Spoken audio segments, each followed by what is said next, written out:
and welcome to these Sci-Fi Guys. You might notice it's a little different of an intro there because during this nice holiday season, we're going to get to know Dave a little bit better as our founder. And so we wish you guys a Merry Christmas out there. And so we're going to just get started and get to know you a little bit better, Dave. How does that sound? Oh, that sounds good. All right. So let's roll with it. All right. First things first, we are a movie podcast by and by. So, what is your favorite movie? My favorite movie is Star Wars Episode 4, the original Star Wars. It takes me a while to even call it Episode 4 because when I was growing up, it was Star Wars. Period. No, you know. Then when they came out with Empire Strikes Back, they realized, oh, we need to tie it in with Star Wars. And then they kind of went back and called it Episode 4 because in the original title crawl, it never said Episode 4. Empire Strikes Back did say Episode 5, though.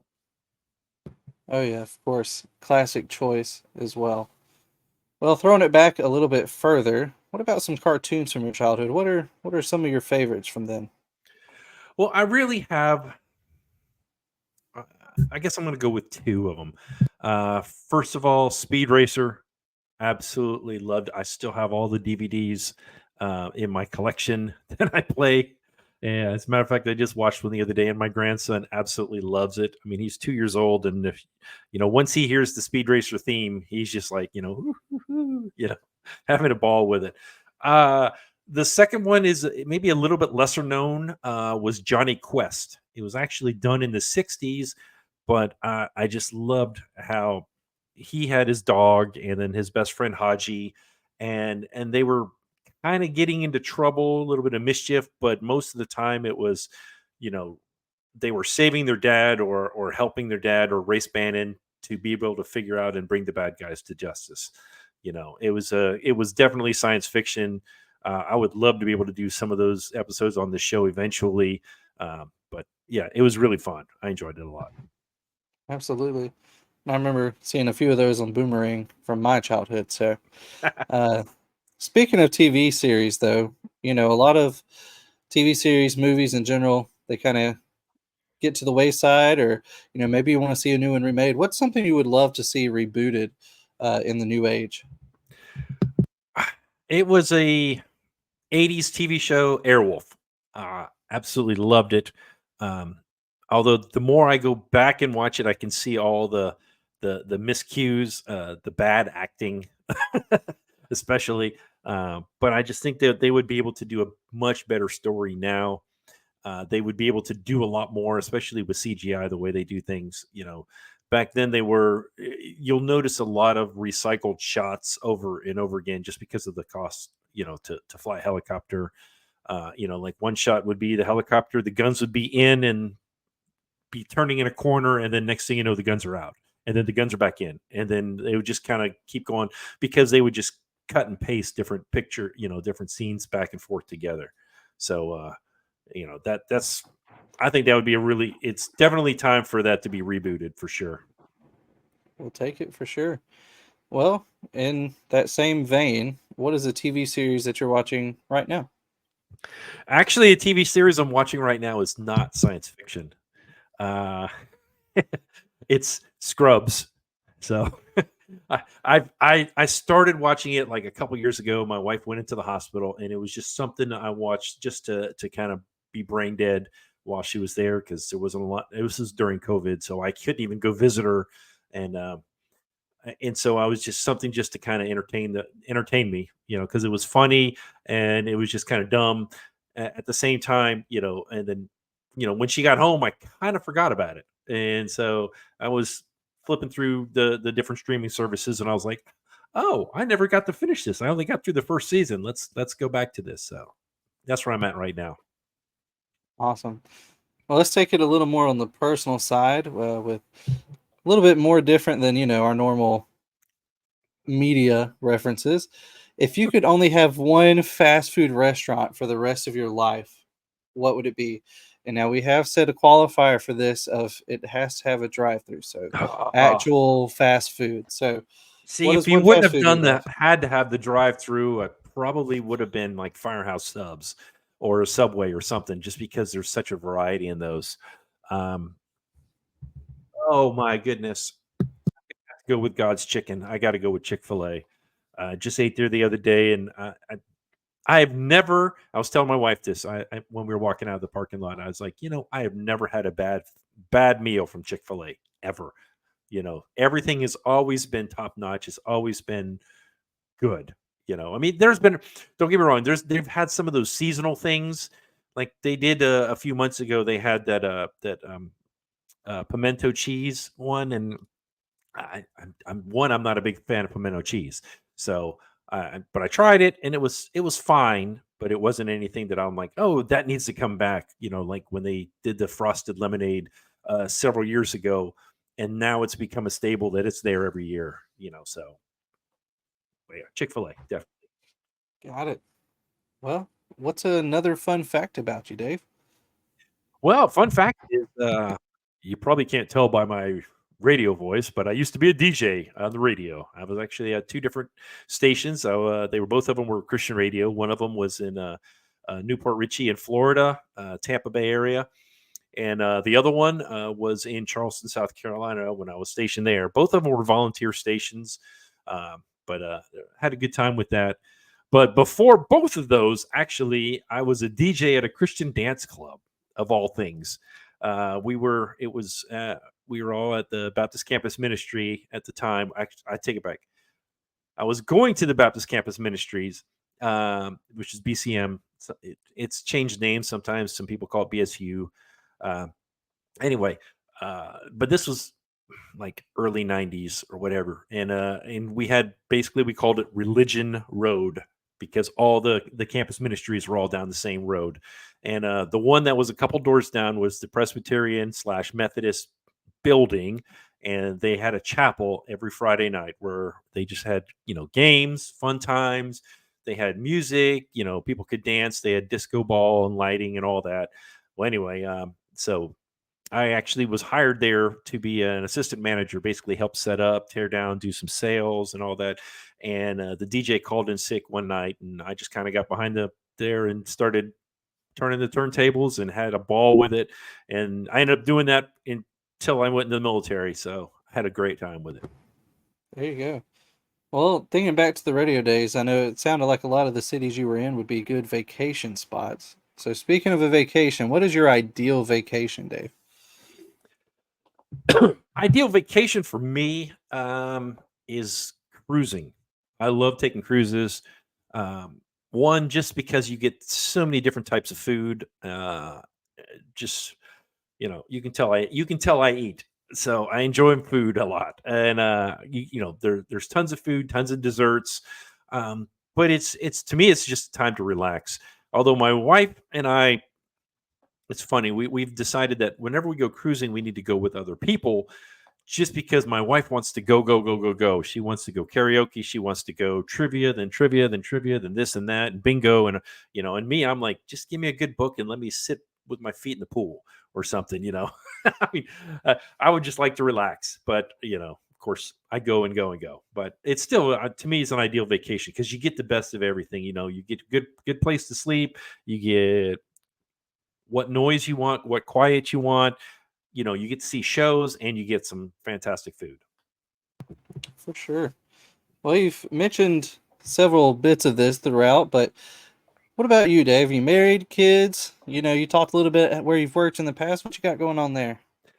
Well, I am married, been married over 30 years. I have three kids. All of them are grown adults. I have a grandchild by my youngest, my daughter. And so, yeah, he's the light of our life. Uh, Occupation, I did the Air Force. I did it for over 20 years. I worked as a civilian on a base for about 10 years. Kind of got tired of that, retired for a couple years, and I kind of got bored. So now I'm driving a school bus for the school system. So having a good time with that too. And as a teacher in said school system, it is greatly appreciated too. Well, going a little bit off of script here, what kind of made you, as our founding member, want to start these sci-fi guys? I know part of it deals with some of your history with that genre, but overall, I just I don't know. I wanted to do something. I mean, I'm a big podcast fanatic. I love listening to podcasts, listening to just what other people think of things, and just the interaction between host and co-host and special guest and what have you. And I just thought it would be something fun to do. Um, you know, as you can see by the little my 3D printed stuff behind me and all that. I mean, I'm huge into science fiction, love it. I've been, you can see even by some of my movie posters behind me. There you go. See, that way you can kind of get a couple of them on there. And I've always loved science fiction. I've loved it since I was a kid. Again, Star Wars came out in 1977. I was like 8 years old then. So, I kind of got early on loving science fiction. I mean, I loved it when even before that, when we were watching, in syndication, Star Trek, and just all the B movies of Godzilla and all the giant monsters and what have you, and Flash Gordon, black and white shows at my grandparents' house and what have you. So I've always loved it, and I knew you and both John and Chad, both of them were good friends, and I knew they were both into science fiction. So I was like, hey, you guys want to do a podcast? And so that's kind of how it began. So, Hoorah! And we're grateful you did. hoorah. Yeah. Well, that said, with your love of sci-fi, you've seen plenty of superpowers around in the film genre, and just in TV shows and all. What superpower would you have?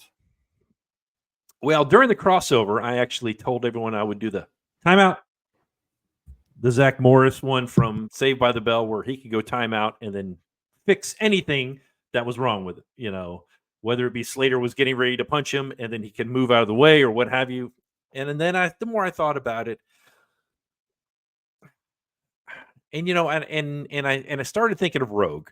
Rogue is got one of the best powers because she can just absorb anybody else, anybody else's power just by touching them and holding on to them. Either she'll kill them or um she'll absorb their power. I mean, that's one reason if you look in the cartoon, she can fly is because she absorbed Captain Marvel's powers, Carol Danvers. So a lot of people don't know that. They were always wondering. They just thought, oh, she flew, she can fly. Yeah, no, it's because she got Captain Marvel's powers. But the more I think about it, the more I don't think I wanted to go with that because I think even one of the X-Men movies showed it that she can't touch anybody. She can't just put her hands on someone's face. Just to have that nice, interaction with a human being. So I think I would do telekinesis just because I'm lazy. And I would love to be able to just, hey, I want that moved over here, and hey, I want that lawn mowed. Okay, let me just do it this way, or what have you. And a lot of times you can do so much with telekinesis. You can actually levitate your own body, and then I'd be able to fly too. So I don't know. It's just something fun. I was thinking about, you know. But that's it. All right. Well, speaking of X-Men, like you just said, who's your favorite in that series? And that My could be favorite is movie, comic, Gambit. TV. Oh, Ah, Gambit. Oh, from the original cartoon Gambit, not oh gosh, what was that actor's name who was in Deadpool? Tatum. Tatum, yeah, Channing Tatum, yeah. He did an okay job, but not like the original cartoon that I remember back not the X-Men 96, but the one before that, the original cartoon. I just loved his character. One, the just he was different.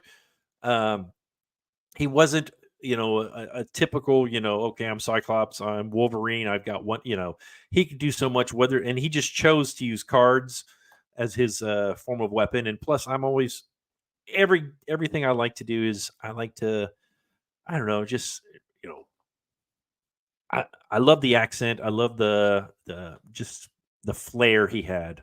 You know, that's definitely Gambit. There you go. All right. As we get a little closer on time here, we're just going to move into a rapid fire section. So you ready for that? Yep, All right. Let's roll. Xbox or PlayStation? I own both, but I'm going to go PlayStation. But I'm going to go PlayStation 3. Marvel, DC. Marvel has better movies. DC has better cartoons. So Marvel. Harry Potter or Lord of the Rings? Don't kill me. I've never seen any Harry Potter, so I'm The going to have to say Lord of the audacity. Rings.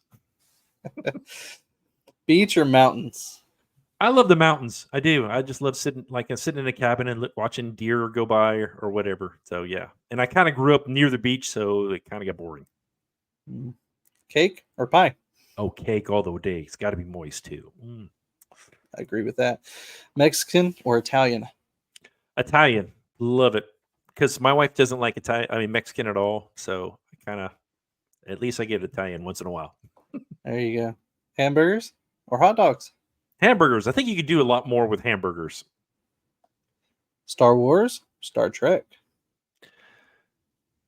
Okay, I love Star Wars, the original trilogy, and there's some things in Star Trek I don't like. I would love to live in Star Trek, but actually to watch, I enjoy Star Wars. Nice distinction.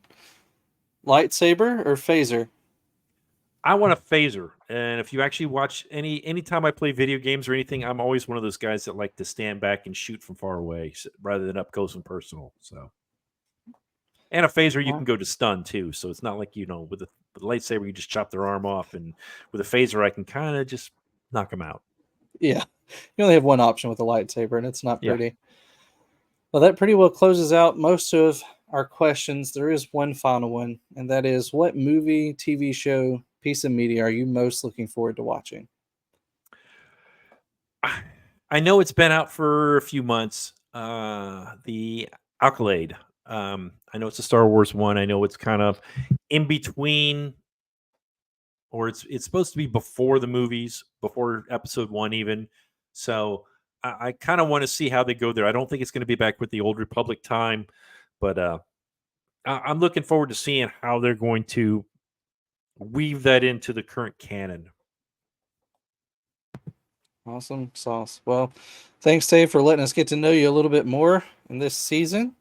And as we get ready to close out, of course, I think I'll let you take over as normal for that part of things. Well, I don't even have anything up here, guys. Just let me see if I got a little banner. Yeah, I could do that. All right, we're on all the social media networks at These Sci-Fi Guys. You can email us, These Sci-Fi Guys at gmail.com. Well, You're on. this was fun, and I guess that's it. Yeah. Thanks for hosting this, John, and for us, these little segments are just getting to know these sci-fi guys. So, with that, Crash crash and and burn. burn.